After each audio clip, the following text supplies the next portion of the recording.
Expect the best used car deals guaranteed. Visit arnoldclark.com.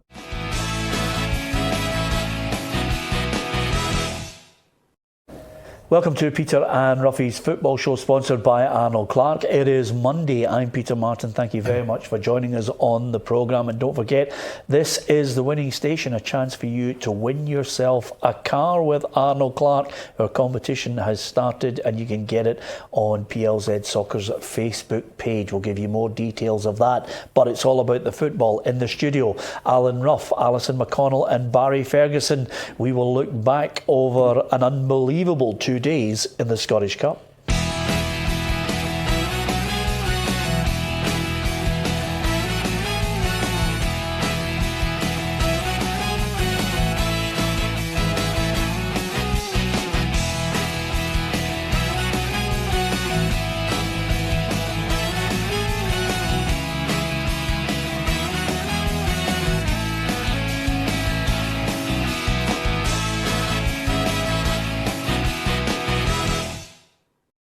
I can assure you Barry Ferguson is not at Disney, Florida, but you feel as if you're on a roller coaster, because 1 minute you're in this station, you're on a high from the European performances, and the next minute we witness Hearts 1, Rangers 0. Rangers are out of the cup. Domestically it doesn't look good, Barry, and you have a Rangers captain saying that the team lacks mental strength.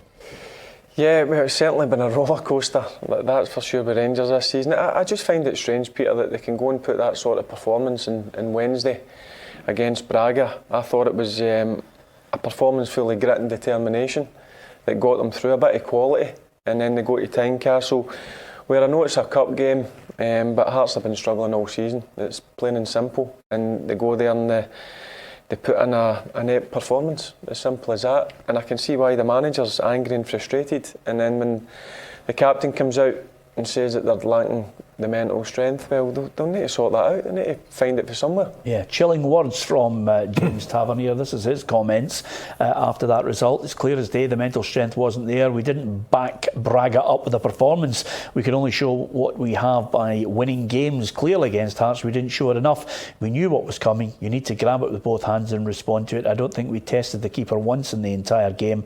It wasn't good enough from the team in general. In the past, we've shown it in certain games when Hearts sniffed blood from the get-go, we struggle to deal with it. We're not gritty enough and able to see out games. Now, for me, if I was listening to the captain with that indictment of my fellow teammates, I mean, what does that tell you, Barry? If he's saying it and you can see it, you know, from one game to the next, you never know what you're getting with Rangers. No, you don't. But it's the comments, it's strange. I mean, when you play at a big club like Rangers, you need serious mental strength. Every game's a cup final. No matter what game you play in, you're expected to win, Peter. Does he need better players now? Yeah, I mean, listen, I think he knows himself. He'll need to go and bolster the squad. He does certainly need to go and get players that can come in and handle the pressures. It's simple that some players can't handle it. And it's too inconsistent for me. Again, I'll go back to the Wednesday performance. I thought was excellent.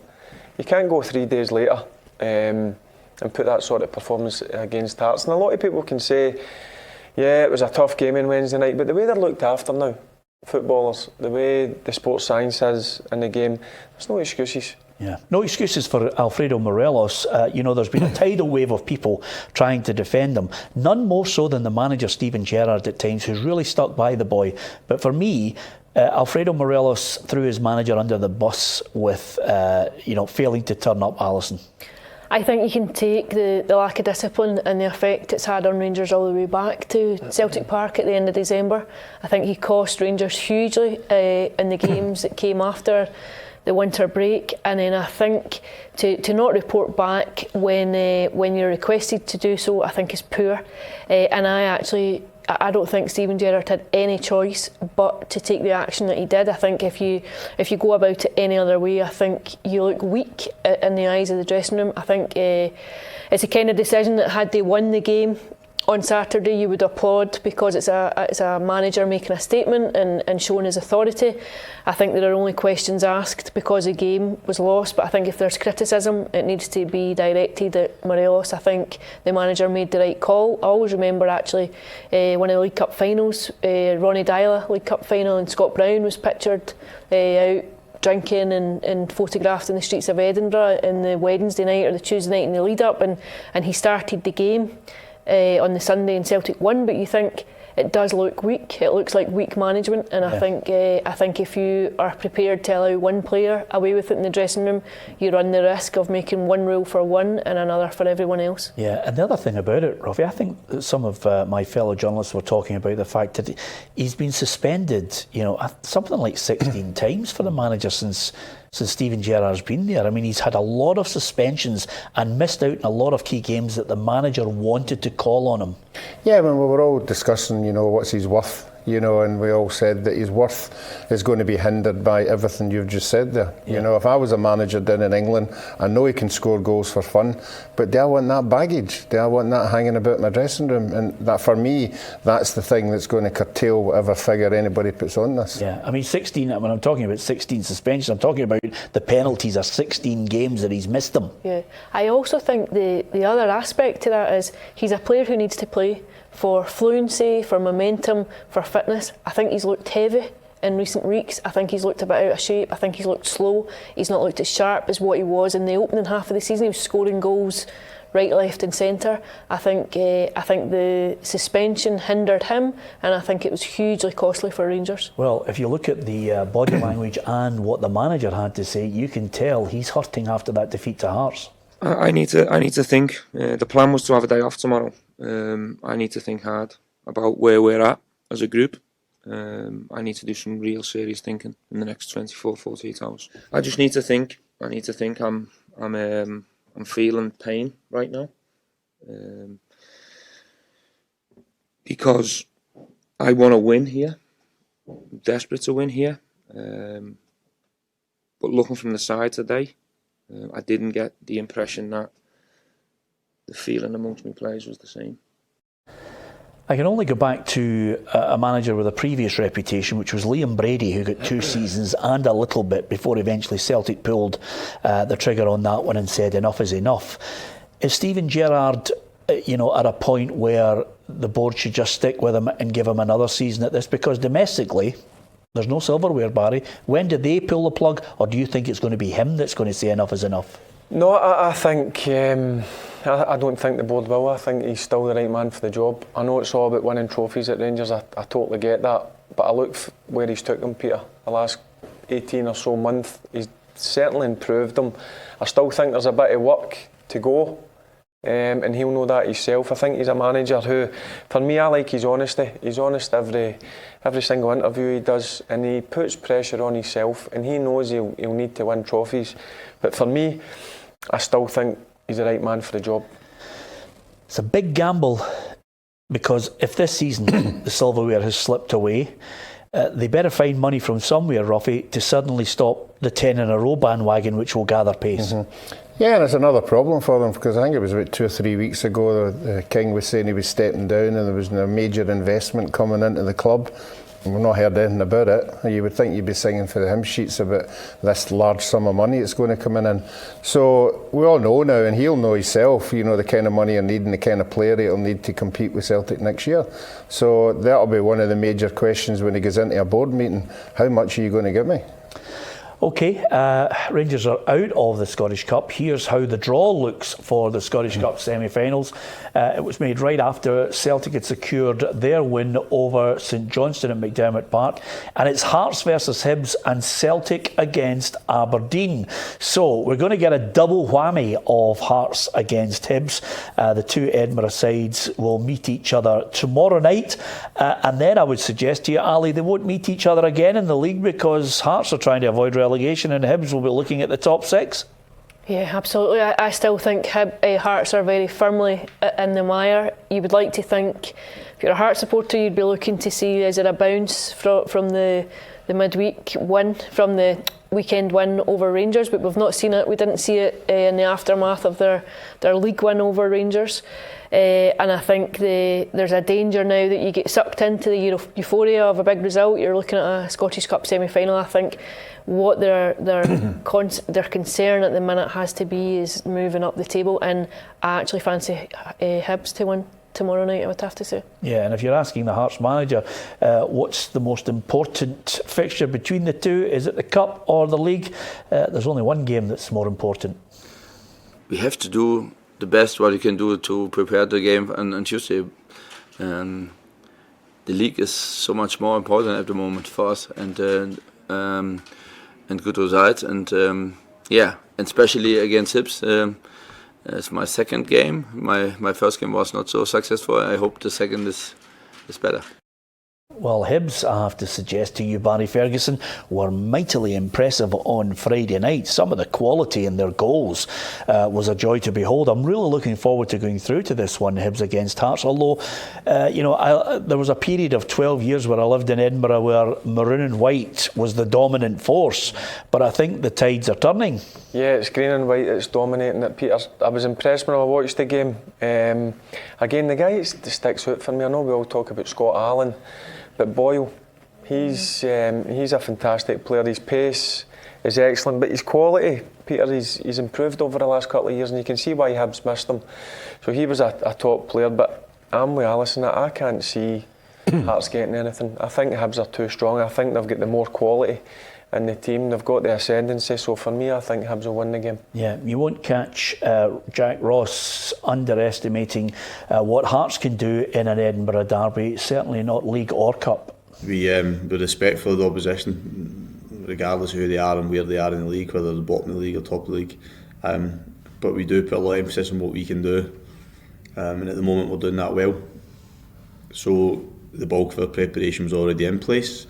We had a little bit extra time post them playing Rangers on Saturday evening to fine tune that. But as I said, a lot of the stuff for us is about what we want to do in the game and what we believe we've done well recently. Yeah, they've been impressive, and he's made good signings as well, Roughie. Yeah, I think for midfield and up front they've improved dramatically. I still have a massive worry defensively. I thought the goals they lost against Inverness were absolutely shocking. It doesn't matter what team you give chances to. If you're going to do that, you're going to make it very, very difficult for yourselves. But I think going forward, they're very, very good. I think Boyce and Naismith will cause problems to that defence. I don't think it's going to be a landslide score. I think it'll be maybe the odd goal, but I still think Hibs will win. Okay, now Celtic booked their place in the semi-finals of the Scottish Cup with a hard-fought win against St Johnstone. But it keeps going, this remarkable Scottish Cup record, Ali. 34 successive wins. It's remarkable. I think it's just a real desire and strength of character. It augurs well for them. I think you would have to look now and see that you would fancy them to go on and win a quadruple treble. I'm not sure if anyone's capable of stopping them now. Yeah, and the manager himself is well impressed with the fact that they've kept the cup run going, although you could sense the disappointment in his answer about what happened on Thursday night against Copenhagen. I mean, that's 34, it's amazing, and it could go at any time. So they want to, keep it running as long as they can, and they're coming up against all sorts of opposition and dealing with it. And they've dealt with a difficult one today. And it was difficult mentally and physically after Thursday. They've picked themselves up again and in a really heavy pitch came through it unscathed, hopefully. Yeah, it was just Ryan Christie's goal, and it was one of those little fortuitous bounces where the keeper doesn't know whether to come or not. Suddenly it ends up in the back of the net. Again, Xander Clark was magnificent for St Johnstone, but Edouard, there's talk now that they're going to try and get him on an even more lucrative deal to try and obviously protect their asset and maybe convince him to stay for 10 in a row. Boy, they're going to be under pressure in the summer, aren't they? Yep, I think there'll be a lot of teams after him, Peter. I've said plenty of times that I think he's got the potential to be top notch. I really do. I think he could easily go down and play in the top 4 down in England. So Celtic will be desperate to keep him. He's a fantastic player. He's he's improved over the last couple of years as well. So he's certainly one player that Celtic must be desperate to keep. Can they keep him? There's only one man that can answer that question. I would say it's implausible. I think he'll have many suitors this summer. I think there will also be other considerations to be given in terms of his international aspirations, that he might fancy that if there is a move on offer to a bigger league, that it opens the door that way. I know he's done very, very well for France at under 21 level, but there's a very obvious next step now to take. I think from Celtic's point of view, they would be absolutely delighted to keep him for one more season, because it is one almighty headache coming when he does go. Because if you look at the success rate they've had with Dembele and with Edward, it's very, very difficult to go and bring in goal scorers who come at a premium. They've plucked 2 young players who have gone on to bigger things and who have the capability of having pretty significant careers in the game. But it's a huge ask to go and do that again. Yeah, OK, so Celtic booked their place in the semi-final spot. We're going to talk about Aberdeen in just a minute, but just one little note about a former Celtic player, and this is good news for Jackie McNamara. He did indeed post a message, probably from his daughter, who's been keeping everybody informed about Jackie, and I've been overwhelmed by the messages of support for me and my family from the football community and supporters during what has been an extremely worrying and emotional time. I would like to personally thank the paramedics, York Hospital and Hull Royal Infirmary, who've been phenomenal. If it wasn't for these services, I wouldn't be here today. It'll be a slow and steady process, but I'm on the road to recovery. I'm back home with my family and feel very grateful. Thanks again, Jackie. And that is a fantastic piece of news on Jackie McNamara, and let's hope that recovery continues. Now, back to the other match, which was, of course, Aberdeen against St Mirren. Your nephew scored an absolute howitzer, and not just one into the roof of the net, Barry. When you see it from another angle, he's hit it with the outside of his boot into the roof of the net. It was an absolute cracker. Yeah, he's obviously been watching me on YouTube. No, that's one thing that he's needing to add to his game, his goals. He done it the first season, but no, listen, fantastic finish. I actually fancied St Mirren to get through against Aberdeen, but again, Derek's come up with a great result to get into the semi-finals. Yeah, absolutely. Listen, if you're talking about somebody who might have a few suitors in the summer, if Celtic were looking to replace Scott Brown, I think Lewis Ferguson is the ideal man with a wee bit of bite. You've got a wry smile on your face and he's got a major smile on his face, because if Rangers are looking for someone who should be ideally sitting in the middle of the park, then it's Lewis Ferguson. I agree. I was amazed that Rangers actually didn't make a move last summer. I thought it would have been an ideal signing for all the qualities that you've mentioned. In addition to the wee bit of physicality, I think there's an elegance there, and there's a real football brain, which he clearly gets from Barry. But I think he would have been an obvious signing for Rangers, and there's no reason why Celtic wouldn't fancy him as a replacement for Brown. It's a very similar type of player, I would have thought. Yeah, absolutely. And if you want to obviously not speak to your uncle and your dad, this is the perfect way to do it, Lewis. Just pen to paper on a Celtic jersey with Ferguson, and if you want to rub salt into the wounds, just make it Ferguson 6, then he'll never speak to you again. Anyway, on that note, we've got a chance for you to join one of the Fergusons. Roughie's there, as well as Darren Jackson. We're all going down to the Champions League, and you and your pal could be joining us. We are off to the Etihad for Manchester City versus Real Madrid, and you and a friend could be joining us by entering our fabulous competition. We're going to the Champions League. Are you coming? It's luxury travel to Manchester City, Real Madrid. It's tickets to the game and a couple of special guests to keep you company.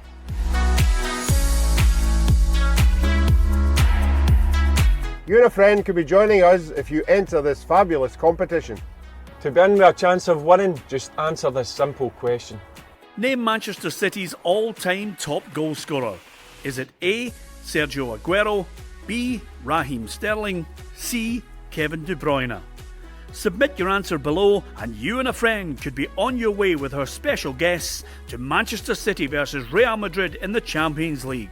Enter now, and good luck.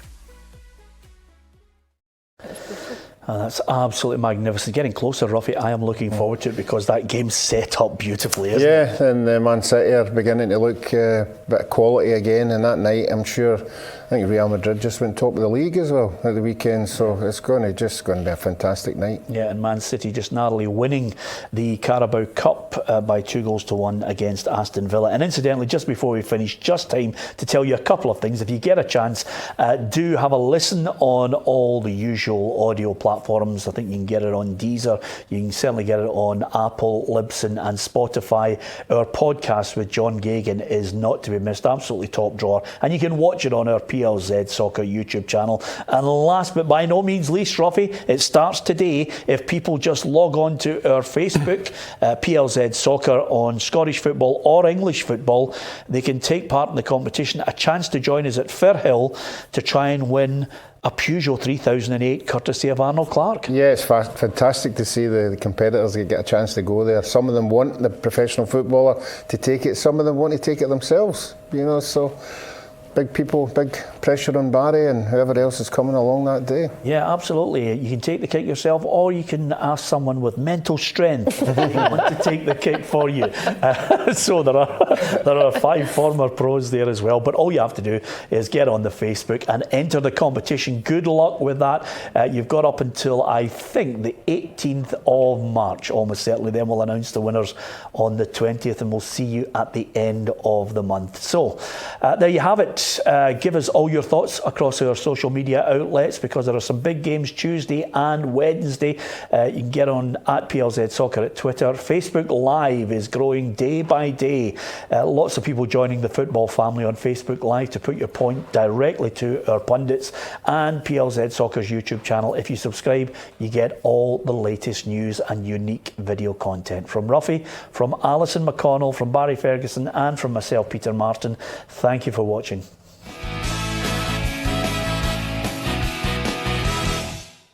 Expect the best used car deals guaranteed. Visit arnoldclark.com.